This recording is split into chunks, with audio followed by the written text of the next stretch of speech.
Bonjour à tous et bienvenue dans cette nouvelle vidéo. Aujourd'hui, on verra comment plaquer du texte ou des images sur une surface en perspective sur Photoshop. Si c'est la première fois que vous visitez ma chaîne, abonnez-vous maintenant en cliquant sur le bouton s'abonner juste en bas de cette vidéo. Et n'oubliez pas d'activer la petite cloche pour activer les notifications et être alerté à chaque fois que je mettrai en ligne une nouvelle vidéo. C'est parti! Donc là, je vais commencer par ouvrir mon image à partir du bouton ouvrir ici. Je vais cliquer sur ouvrir. Sinon, vous pouvez aussi faire fichier, ouvrir. Et là, je vais trouver mon image ici. Je clique une fois et une fois sur le bouton ouvrir, c'est qui va afficher mon image. Ensuite, je vais prendre l'outil correction de la perspective par recadrage, d'accord, qui nous permettra de recadrer tout objet en perspective. Je vais afficher la règle. Là, je vais cliquer ici une fois et tirer. D'accord. Donc, il va falloir deux repères sur chaque coin. Voilà. Je prends un repère vertical pour le tirer. Donc là, ça me fait imprimer angle ici, imprimer coin. Donc là, je vais peut-être zoomer sur certaines parties pour mieux vous montrer ça en action. Voilà, là donc je vais tirer un autre repère, le mettre là, horizontalement et verticalement ici. D'accord, donc ce qui me fait deux repères pour l'instant. Donc là je vais remonter tout légèrement. Voilà, je commence par le repère vertical cette fois-ci. Ensuite, je descends un repère horizontal. Le placement de ces repères me permettra de positionner plus aisément, d'accord, l'outil que je vais utiliser tout de suite. Voilà, donc là je descends encore un autre repère.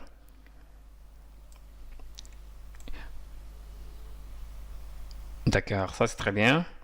Donc là, au cas où un repère ne serait pas très bien positionné, vous pouvez activer l'outil déplacement ici. D'accord, ce qui vous permettra ensuite de déplacer, de repositionner, d'accord, les repères parfaitement. Voilà, CTRL 0 sur le clavier pour afficher toute l'image. Et voilà, je vais réactiver maintenant l'outil de correction de la perspective par recadrage. D'accord, donc là, dans un premier temps, je vais tout simplement cliquer et dessiner. D'accord, voilà, pour démarrer.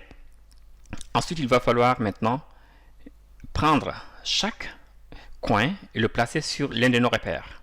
D'accord, donc là, je vais le prendre ici et peut-être à l'aide de la touche majuscule, je vais pouvoir retrouver plus facilement les points d'angle que j'avais positionnés.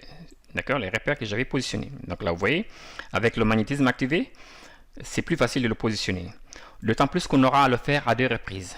Je vais valider. Ensuite, je vais copier cette image. CTRL A à partir du clavier. Vous pouvez aussi le faire, à mon avis, à partir du menu sélection et faire tout sélectionner. Donc, vous voyez ici CTRL plus A. Ensuite, je vais copier maintenant, édition, copier. Il va falloir maintenant revenir en arrière pour retrouver l'image en perspective. Et pour cela, rien de plus facile qu'utiliser le panneau historique. D'accord, il est là, vous voyez. Il répertorie ici toutes les actions qu'on vient de faire sur notre image depuis l'ouverture ici, son ouverture, vous voyez ici. D'accord, donc là on va chercher l'endroit où on a, d'accord, fait le recadrage. Donc ça doit être ici ou juste avant. Très bien, donc ça c'est l'action avant le recadrage. Ensuite il faut maintenant coller notre image. Vous pouvez le faire à partir du clavier ou alors faire édition, coller tout simplement sur notre zone de travail. Avant de faire quoi que ce soit avec cette image, il va falloir maintenant la convertir en objet dynamique. Et pour cela, je vais afficher le panneau calque là. On clique sur le calque à l'aide du bouton droit de la souris, convertir en objet dynamique. Vous pouvez retrouver cette option à partir du menu local du panneau calque aussi. Donc là, vous avez l'option ici, convertir en objet dynamique. Allez, donc échappe pour sortir de ce menu. Je peux refermer pour l'instant le panneau calque. Je vais entrer en mode transformation manuelle. Et voilà, je vais faire tout simplement édition, transformation manuelle. CTRL- et clic droit sur l'image. Et là, je vais faire la torsion. qui me permettra de positionner, d'accord, chaque point sur l'un de nos repères en perspective ici, d'accord. Là aussi, je prends la touche majuscule. Vous voyez qu'avec les repères que j'avais positionnés au tout début, donc là, je peux retrouver la même perspective originale, d'accord. Sinon, ça aurait peut-être été difficile pour moi de le faire sans problème. On retrouve l'image en perspective. On va valider cette transformation. Et ce qu'on va faire maintenant, c'est de masquer ces repères pour l'instant, d'accord. On va le faire avec le menu affichage, les extras. Donc, on va masquer tout ce qui est extra, y compris les repères. Maintenant, tout ce qui nous reste, c'est d'afficher le panneau calque, d'accord, et d'ouvrir l'objet dynamique qu'on a ici. Donc, à chaque fois qu'on veut mettre une nouvelle image sur ce panneau, on va ouvrir ce calque dynamique, d'accord. D'accord, on y va, on va cliquer sur OK. D'accord, donc je vais trouver d'autres images. D'accord, fichier ouvrir. Et là, je vais peut-être ouvrir cette image.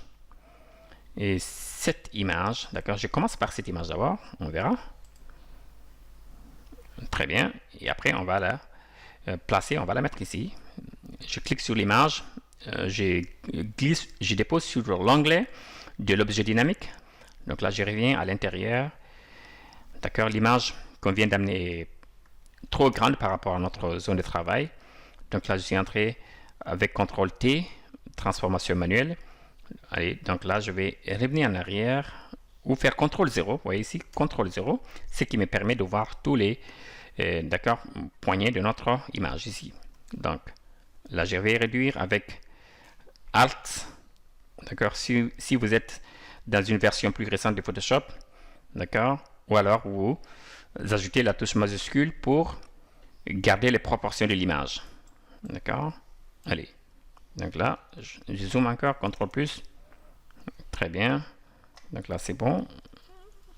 Vous voyez ici, s'il y a des zones de l'image qui débordent ici, c'est pas grave, ces zones là ne seront pas visibles sur le panneau, d'accord.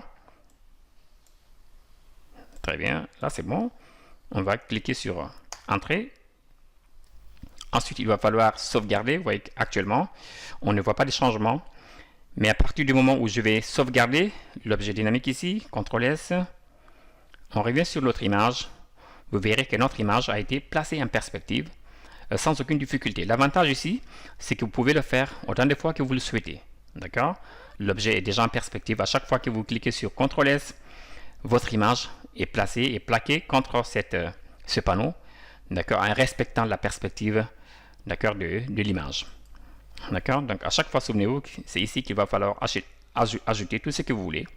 D'accord, on peut faire maintenant aussi, si vous voulez, fichier importé. Hein, d'accord, fichier importé, on y va, on va importer une image à partir de là, importer et incorporer. Voilà, on va prendre une autre image, on clique sur l'image, puis c'est importer.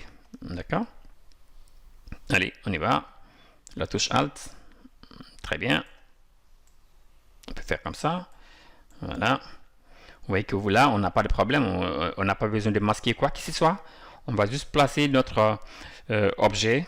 D'accord. On va placer ce qui est plaçable de notre image. Le reste, on oublie tout simplement. D'accord. Là, je vais valider. CTRL S. On revient. Et l'image, elle est placée en perspective.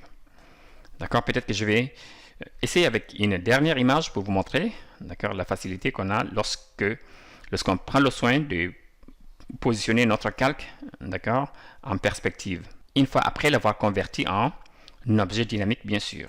D'accord, donc là, je peux fermer cette image ici. D'accord, je laisse l'objet dynamique ouvert, mais je vais ouvrir une nouvelle image. D'accord, ouvrir ici. Et cette fois-ci, je vais prendre peut-être cette voiture-là. Et je clique sur ouvrir. Ok, là aussi je vais déplacer. D'accord, venir ici. Patienter un instant. On redescend dans l'image. D'accord, ensuite on fait CTRL T. Allez.